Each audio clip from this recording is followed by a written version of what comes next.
Hello, everyone, and welcome to Inventing. I'm Lisa Lloyd, and every Thursday right here at the same bat time, same bat channel, we're doing live interviews with guests that I love to call from my million-dollar Rolodex, talking about inventing, innovation, and doing what we can to dramatically impact the ridiculous 98% failure rate. And by diving into the heart of inventors and innovation with diverse thought leaders. So whether it's companies or it's successful inventors, experts who share their authentic stories about the products that we buy and use every day, we can learn, grow, and ultimately become more successful. Today, my guest is Mr. Tom Fulcher, is the founder of Idea Gardener LLC, a business development, strategy, and leadership or management consulting organization. He has over 25 years of professional experience leading projects and divisions for startups, small and large firms, including Colgate-Palmolive, names you've heard of, Heinz, and more. He served as CEO of an internet firm leading up to its eventual sale. And you can learn more about him and his company on LinkedIn by putting in Tom Fulcher. Tom's also partnered or working with, Canyon Angels, as well as other angel investment type groups. He's working on starting some. We're going to hear more about that this evening. And I'm most excited because we met recently at the Chandler Innovations Center they were doing a conference, and I was invited to be on a panel, and Tom was moderating that. He is the entrepreneur in residence at CIC, working with startups and helping them at the grassroots level. So he brings a wealth of experience. I really enjoyed the panel that we did. His questions were provocative and a lot of fun. So with that, let's dive right in. Tom, thank you so much for being here. Absolutely, Lisa. I'm thrilled to be here, and I'm glad you didn't run away from the panel with my No. No, it was fun. And I know, Jay anyway promised not to swear. I didn't promise and lived up to that because I did manage to drop the bomb, but it wasn't the F-bomb, folks, so don't worry about that. And this is my show, so this is really all about being authentic and real. I just want to hear real stories and talk more with you about your experience in working with innovators and entrepreneurs around innovation specifically, and how to go about raising money for them. But before we jump into that, can you tell me a little bit more, tell our audience a little bit more about how you ended up in this wacky world of helping inventors and entrepreneurs? Well, I planned it when I graduated high school. Okay, that's not true. So I like a lot of people, went off to college and went here locally at Arizona State, and went off to grad school after that, and started my career in corporate in branding and marketing. So as an assistant product manager, an associate product manager, director of marketing. And it was kind of a journey through the corporate career. And as I moved along to different companies, one of the things I share with you is the love of I can still go into stores and see a product or brand that I might have helped introduce or create. And it still gives me a thrill 20 some years later that I had something to do with that. And so I found myself as I went through that becoming a marketing VP and then eventually a VP of new business and international development, being an intrapreneur in companies like Colgate and Heinz. And came out to Arizona, and that's where I was running new business development, new products, and international development. I was traveling the world looking for products to license in, or taking some of our products and looking for license out partners there. And just always loved that creation space. And so when I left there, I joined a company called equine.com, which was a very early company in the online really classifieds for horses. We had 1 million users and looking at 50,000 horses listed online at any time. And we innovated from there and were able to build that and sell that company. And I caught the bug. And so I started volunteering for everything I could. Yeah, I remember when I invented my first product, it was a French twister. I thought, oh my God, I'm never going to have another good idea, but I really had fun doing it. And there's something to be said about this whole passive income thing. So I was hooked for sure. Just had no idea what I was going to do next. When I was getting started, I didn't have any money. I sold a car for $500. That's all it was worth. So that means it was the kind of car you got in every day and you prayed it was going to start. That's how much my first car cost me, so I get it. Right. Okay, well, and it has nothing to do with the fact that it was a few years ago. So I had a job. I was only making $13,000 a year. And I had no idea how to raise money. I did do a business plan. I remember going to my first investor and pitching it, and it was an older gentleman who didn't have a lot of hair, so I wasn't sure he'd get the hair accessory concept altogether, yet alone it was a man, right? And he kind of patted me. In fact, it was the CEO of the Anheuser-Busch distributorship in Tucson. He has since passed. In fact, the family sold the company. But I remember him patting me on the head, basically, and on the back right out the door. So, you got it, Lisa, just go for it, kind of thing. But there was no way he was going to give me any money. And he even said he appreciated my business plan. So I ended up going the route of licensing because I didn't really have a choice. And back then, to build a business, inventing and selling a product, you couldn't build a boutique business like you can today with the internet. Mm-hmm. Couldn't get into stores. So licensing was really the only option, but now there's so many options for inventors with building just a boutique business, but whether it's online for their direct e-commerce or Amazon or even retailers like Walmart that you can sell into now, it's a big difference, but it costs money still. So tell us a little bit about what investing, beyond the obvious, what investing is, how someone would get, what someone needs to think about when they're considering getting an investor. Absolutely. Well, investing is not about the product. It's not about the idea. Investing is about the business. And that's the first hurdle for a lot of entrepreneurs. We invent something and we have something cool and we want to tell people about the cool thing. But as an investor, if I'm looking at it, or investors I know are looking at it, ultimately we're investing in the business. So it is about a change of mindset. Now, certainly in the early stage, we have the 3 F's: friends, family, and the famous F, fools, because anyone investing in you must be a fool anyway. So, with friends, family, fools, yes, they might invest in you and they might invest in that product because they think that product is cool. And that's not to say that the product doesn't have value. It certainly does.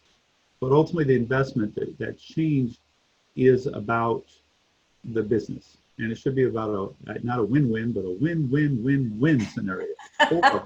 You should win as the entrepreneur, your staff and employees should win, your customers should win, and the investors should win. So how do you build a healthy, successful business? It's about the business, not the product. Correct. Yes. So if it's about the business, when does the entrepreneur or the inventor matter? And for the sake of our audience, let me just make a clarification. So you have inventors who invent the product, and then you have an entrepreneur, which would be someone who builds a business around it. So I want to make that distinction in the vernacular so that we can make sure our audience understands when I say entrepreneur as opposed to inventor, it doesn't mean they didn't invent it. It just means now they've chosen to build a business. So I understand they're looking at the business, but are they also looking at the entrepreneur? Yeah, absolutely. And I'll take your vernacular a little step further. I will say I can't say I wrote the article. I inspired an article from a friend of mine who's an active blogger of when does an entrepreneur become a business owner? So, they travel down that path. Often our inventors and entrepreneurs are partnered. Sometimes they are one and the same person. But ultimately, the number one decision for any investor is the team. So that inventor, that entrepreneur, they always matter.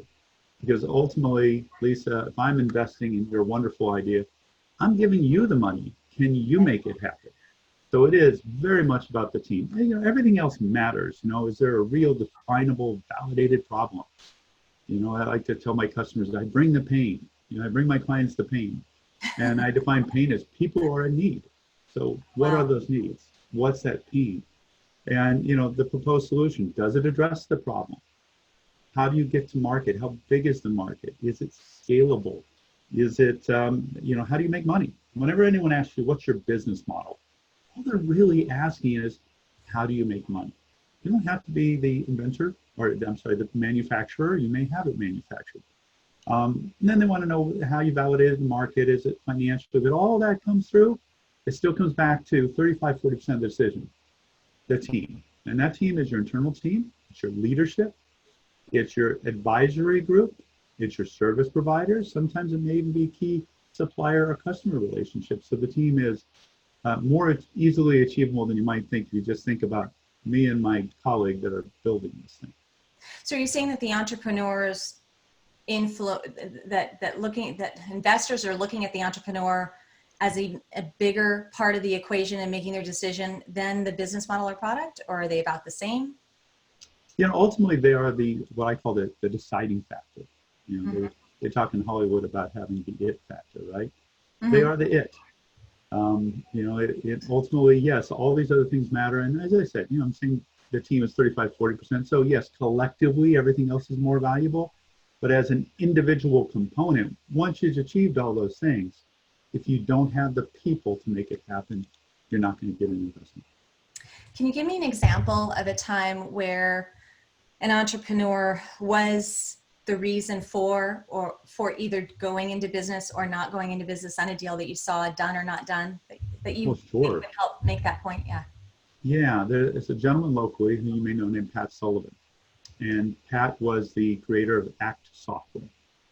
And I was at a conference, and there was a new company coming up that was at the conference presenting. People were looking at it, so it's interesting. They announced during that conference that Pat Sullivan had joined the team as chairman. That company, I think, had investment in 24 hours. Here's a known quantity, someone, and we all aren't Pat Sullivan, who's one of my entrepreneurial heroes with everything he's accomplished. But, ultimately that's where they knew that person, that team, and they bet on it. Successful entrepreneurs who receive funding the first time can often get it again. We have a guy here locally in education technology named Greg Scoresby. His current project is Campus Logic, but he's had other successful businesses before that, just like you, Lisa, have had other successful projects before your latest. And so that is very much a singular person, but there is a team. The negative side of that, where it hasn't worked is, you see this very often in higher tech or medical technology.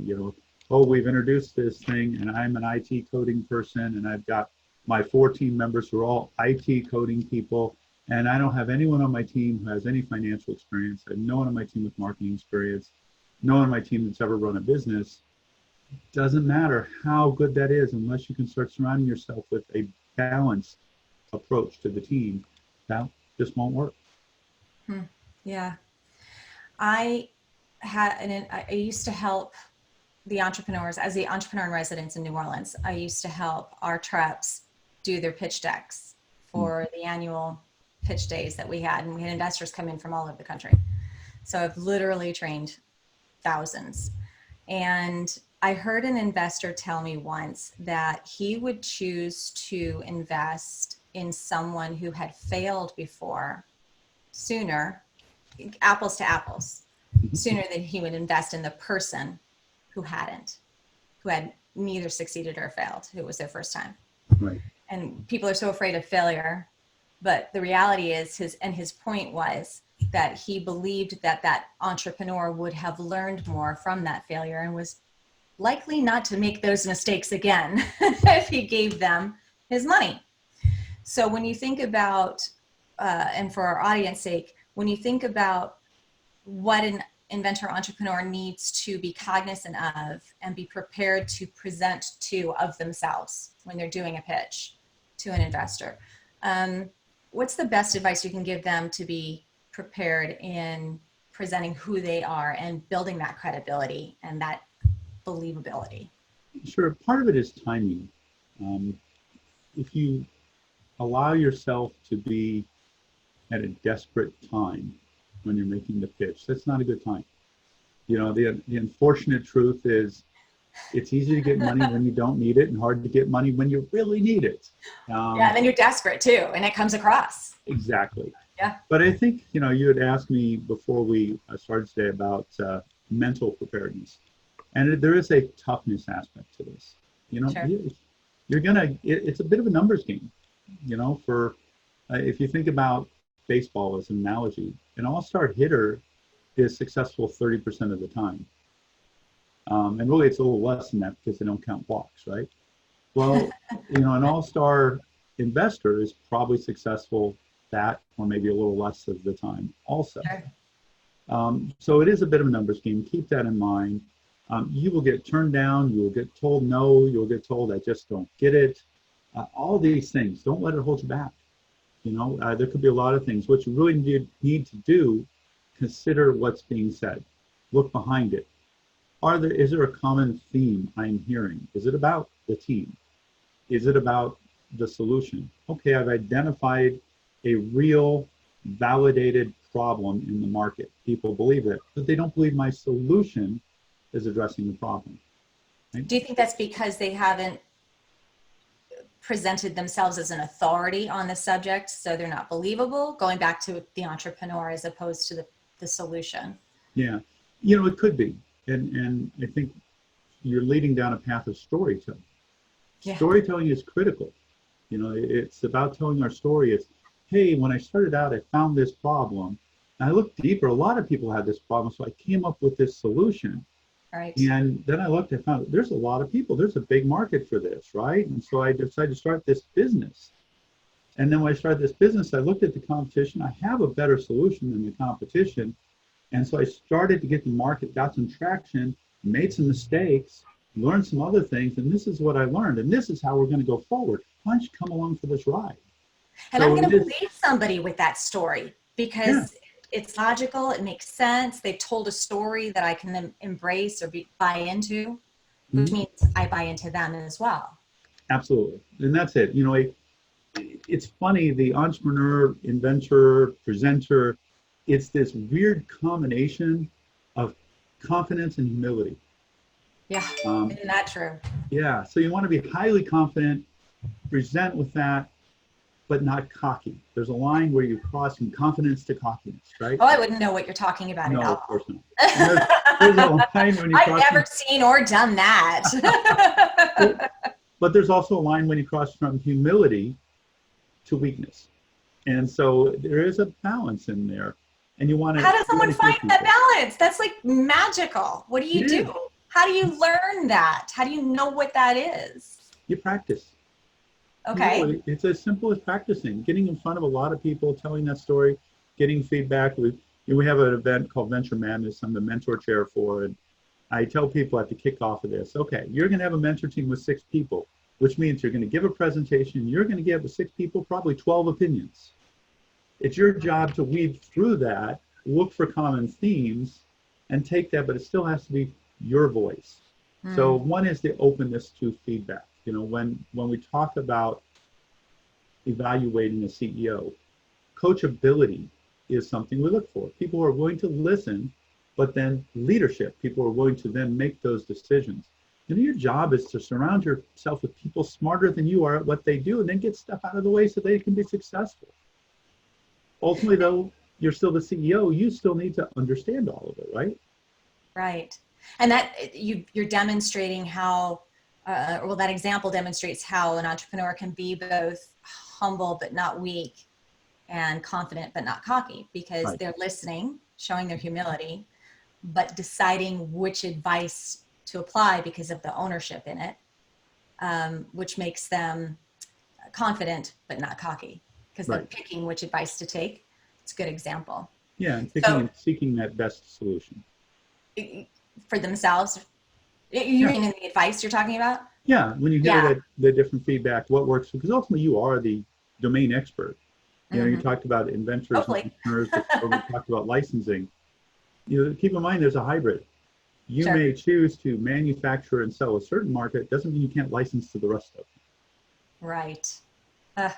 And there's so many directions I could go with that. But on that note, can you give me like a good example of maybe the biggest mistake that either you in working with an entrepreneur as an investor, or that one of your clients that you've worked with in trying to get an investment has made, something that you would say, folks, this is a common mistake, don't do this, but an example of it? Yeah, well, I'll use a client because obviously I haven't made any giant. No, of course not. No. Everything I do is I can think of a couple. One, I'd say a deal is not a deal until it's a deal. I was working with a client who had an investor interested, and they started to, I made the introduction, they started to do some work together, and the client, against my advice to a degree, decided to cede some authority to them before they had actually struck a deal. And then unbeknownst to me, she allowed that potential investor to start spending money on her business and on her behalf before there was a deal in place. Things went south from there, and it created a large amount of legal headaches because now you have somebody who's put money in, but there's no signed deal. They also made some decisions, which in one case discontinued one product line that was pretty successful. It was probably a mistake. So that was a pretty big mistake. Another one I can think of is a client that I got involved with, I will just say a little too late. They reached out for help, and they had taken a rather large investment, 6 figures, I don't know, somewhere between $500,000 and $800,000. And as part of that investment, although they were only awarding 30%, they gave supermajority rights to that investor, which meant that on certain decisions, like taking more money, that investor had the right to make those decisions. And that put them behind the 8 ball, basically. They ran into a situation where they became very cash short because of a expected distribution agreement fell through. And they had spent the money on the inventory before the sale, and the prior investor, to them it didn't matter because they could take this as a write-off just as successfully as try to put more money in it. They took the write-off and the whole business went south. Those are pretty extreme examples. I did an article not too long ago on the 10 common pitch mistakes, and those are probably more relevant for us today. It's, don't pitch your product, pitch your business, right? We talked about that. It's, what do you say when you have no competition? Well, what I hear when you have no competition is there's no market, or you haven't done your research. Yeah. Exactly. The MVP trap, and this is, everyone talks about their MVP, the minimum viable product, and that's good. Too often we mistake an MVP for a PVI, which you will probably look at me and say, what the heck is he talking about? Because that's something I made up. And that's a potentially valuable idea. Ideas, it's funny. I like it. Gardener. I'm going to steal that. There you go. So my business is the Idea Gardener. I love ideas, but ideas aren't fundable, right? So we got to get to that stage. And the other is in the pitch itself, that storytelling aspect. Not everything belongs on your slides. You want clean slides. They're there to support you. You don't want people looking up at the slides and reading and not listening to you. But those are some of the more common little mistakes we see all the time and we can correct. So when we met, I heard you say that you work with some angels and investors who will work with consumer product companies, which is a challenge in this business. Yes. And when you talk about the independent inventor, 99% of the time, it's going to be a consumer product because they're going about their day and solving problems in their life as consumers, as opposed to high tech, biotech, that sort of thing. Yeah. What advice can you give us, or where can people go to learn more about raising money to build a business, not to invent and license, but specifically to build a company around a product that maybe has line extensions and could become a huge phenomenon in the commercial market that way? Well, it all, I guess, depends. First, when you're building your capital, do you need investors? Are there other ways you can secure money? Because, hey, I work in the space and help people with investors all the time, but there's a lot of times I say, wait a minute, let's not go for investors now. Let's go get a loan.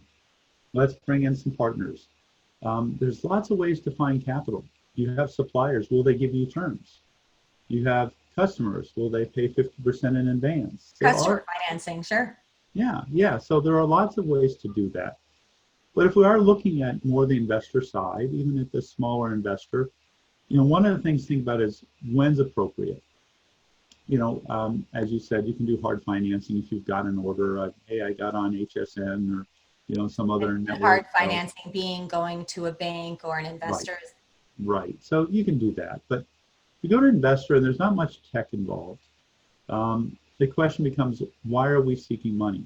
And if it's expansion, that's a wonderful time to go to an investor, because now we're expanding. Well, we've proven this. Look at this, what we've built to this stage. And this stage may only be, I've done this in Phoenix. Now I want to go somewhere else. Hey, one of my clients, I helped them get into 3 local Ace Hardwares. Because guess what? Ace Hardwares, at least at the time, the managers could make decisions to bring in a product. Yep. If they like the product, they could take that to the division, the region, and then national. Mm-hmm. Similar with Whole Foods. Independent Whole Foods manager can bring a product into their store, and you can build from there. And so when that build stage, all of a sudden, oh, well, we've had success here, and investors talk about sustainability and scalability. Well, now we are scaling.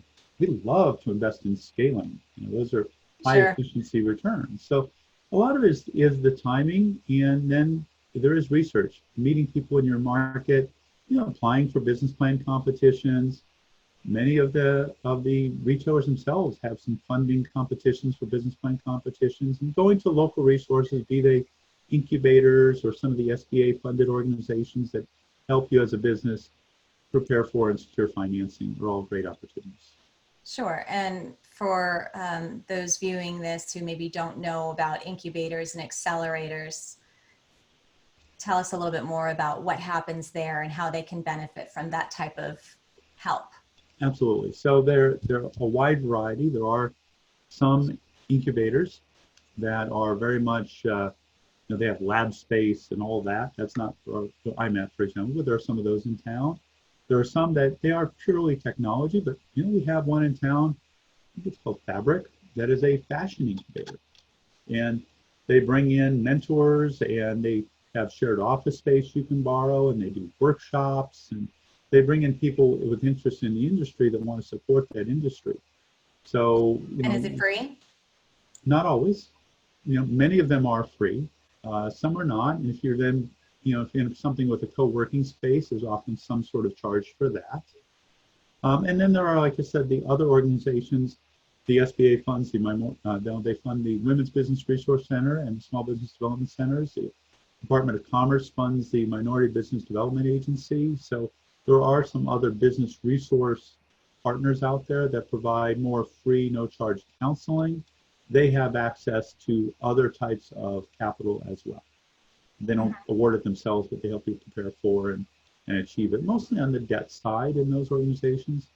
Gosh, even some of the universities. I worked at the law school. I was actually an adjunct professor at the ASU College of Law, one of only 3 that didn't have a law degree, so somehow they let me sneak in. We worked with very I won't tell anybody. I know. Well, it was me, a finance guy, and an ethics guy. We're still not sure what an ethics guy was doing in the law school, but just kidding. But we were able, then we had companies that couldn't afford services come in. We had a small business clinic and a small legal clinic for them. And we had students doing work under professional guidance. Is that direct capital? No, but it's soft capital. It saves capital. So there are solutions like that out there as well.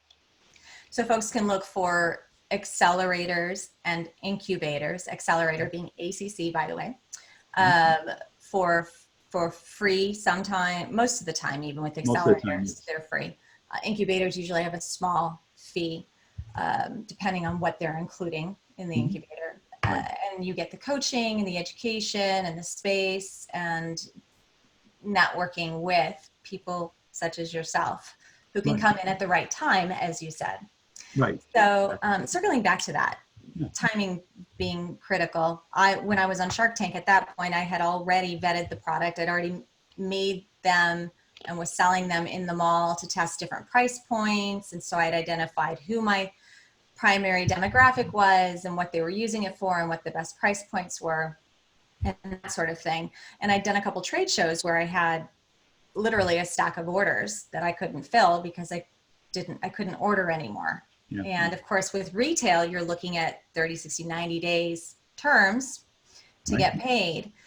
So in the case of customer financing, if you've got tooling and other upfront costs associated and you don't have a chance to just go take an order because it's a 4 to 6 week turnaround time, maybe the lead time is 3 months because you have to tool up and everything. By that, I mean creating molds and that sort of thing to get your product made and then making it. What options, if there are any, to get that early stage funding just to even be able to test the product in the market? Yeah, certainly. Like I said, there are those competitions where you might need some money. There's not a lot in the way of grants truly in this space. Looking for partners who might be willing to work with you on a future payment basis. Sometimes you're going to find a partner might deal with you on an equity basis. They get some sort of piece. Of course, what you never want to do is give away equity in your actual intellectual property.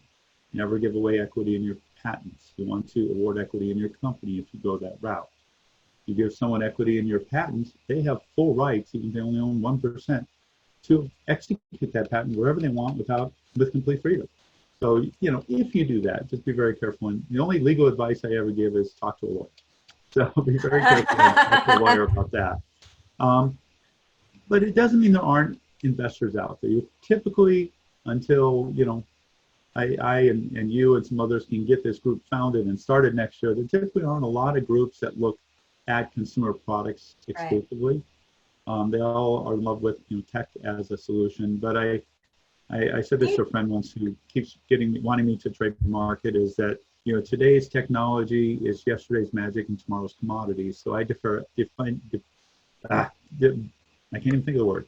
I can relate. Defy anyone to define what technology even means. And it even is, exactly. Yeah, because many consumer products have a lot of technology in them. I was working with a diaper company, and they were using volcanic ash and silver ion threading. That's certainly technology. But there are investors out there, and, you know, sometimes it's talking to those, you know, the beauty of these accelerators and other organizations, you talk to other entrepreneurs in your spot, and maybe they know somebody. Hey, you know, this guy over here did consumer products. Hey, do you know that the former Pepsi CEO lives in Scottsdale, and here's how to get to them. And you know, those of us who've been in the consumer product space love consumer products, and we understand it.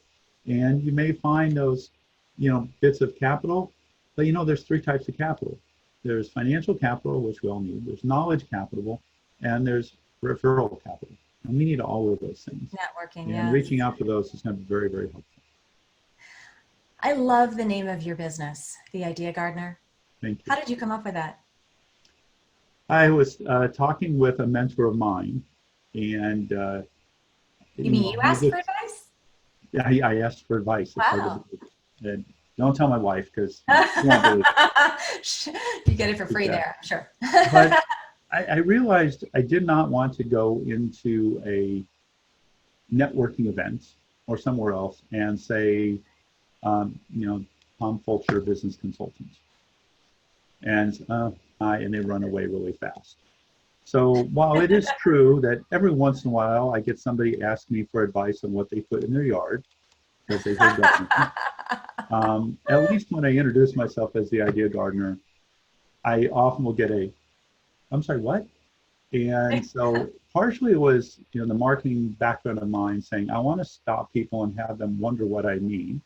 Sure. I want something that's novel and unique that can be protected. And for me, like I said, given my background, I love ideas, and I love helping people grow their ideas to realities. So it kind of was a combination of things that brought that business name about. So I have a couple more questions, but since we're here, let me just park for a moment. Can you tell us a little bit more about, because I didn't go into it much in the beginning, about your background and what the Idea Gardener does? Oh, sure. So I came up pretty much to the consumer products background. I was at the Knutson Dairy Corporation in California for my first job. Best job I ever had, because I got to invent ice cream flavors. So you got to invent what? I'm sorry? Ice cream flavors. Oh, yummy. Yeah, and I got to taste. I had to taste ice cream once a week. Oh my God, it reminds me of City Slickers. Remember when they had the little ice cream? Yeah. And the good news was I was still in my 20s at the time, so I could afford to do that.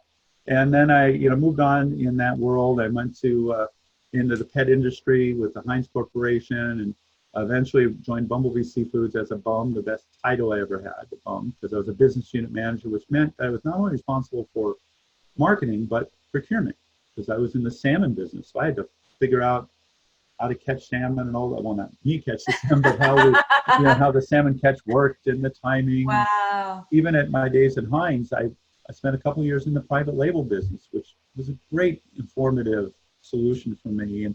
And just moved my way till I made my way back to Phoenix, and became, you know, the vice president of that group, and led the pet division there. And so did all that. Eventually, as I mentioned, equine.com already, and I jumped into consulting, as many of us do when we're out of a job. So that company had been sold, and what am I going to do now? And 15 years later, I still say I'm between jobs. And I like that a lot. It keeps me hungry. It keeps me, Sure. I'm looking for that humility, right? So I'm between jobs. I'm very grounded by that and very honored to be able to help people. So I work in 3 primary spaces. I have some government agencies that have hired me to help do education for small business. I lead a lot of conferences and business curriculum. Then I work with as you said, Chandler Innovations Incubator, and work with the Arizona Commerce Authority and some of their innovation programs, again, working with small business. And then I have, at any point in time, I have a handful of small clients. In this case, one of them I'm also on the board of, helping building new solutions. And then my private endeavor is to build a couple of new angel groups to look at things like medical devices, consumer technologies, and different specialty areas that sometimes need a special look. So what is an angel group? Pardon me? What is an angel group? Oh, that's a great question. So an angel group, so this is, and it's important to understand, angels are the investors. Angel groups do not invest. Angel groups are a means by which a number of investors can come together and see deal flow or opportunities. It is also a method by which angels can retain their privacy because they're out in a group. You're not talking to them individually. Privacy is a big thing for angel investors. But when you present to a group, it's a difficult process. You fill out this application. You're in your business plan. You fill out an application, and then you got to, make it even smaller. So you go from your 25-page plan to your 2-page executive summary. Then you submit all that, and then you got to rewrite it in their particular application. Then you've got to do your deck, and you do all that, and you apply, and then you go to the screening committee. And I've sat on many screening committees, and they choose 8 or 10. The difficulty for a screening committee, and this is why I say have a thick skin. I may see this wonderful idea from Lisa Lloyd. It's marvelous. It's probably going to do very well. But you know what? I'm looking at the particular group I'm involved. It will only appeal to 4 of them because they're very industry specific. I'm not putting Lisa Lloyd through. Sorry, Lisa. But understand why, right? So then you get through that, and then you present to a group, and you get your 10 to 12 minutes, you present to the group. Now let's say everybody looks at it and it looks good, but nobody volunteers to be the lead out of that group. Well, again, you don't go forward. There's got to be someone excited enough in that group that they're going to be the lead on due diligence with you. So if you then have people invest from that group, they invest as individuals. Now, they will often set up a separate little LLC and invest through an LLC, but it's not the entire group. It's these 4 or 5 individuals. It is possible, not to overcomplicate it, that the entire group may have what's called a sidecar fund, which can match. It sounds like a bigger version of Shark Tank. Exactly. Very much. So the producers are qualifying and vetting whether or not you get to go on the program in the same way. They know what they're looking for in terms of their criteria, even if it's more about the dramatics or optics in some cases. But in the same way, they could go in together, they could go apart. Very much. And it's about, it is still about the team, ultimately. And we talked about it, it's about the story you convey. Should an inventor be looking for an angel or angel group, or should they be looking for just traditional investors?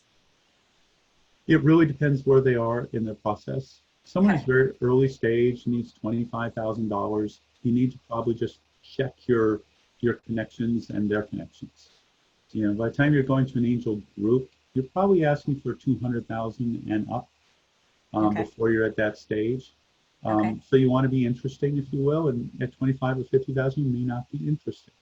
So well, why wouldn't I just say, I have this great idea, I want 200,000? Because ideas aren't investable.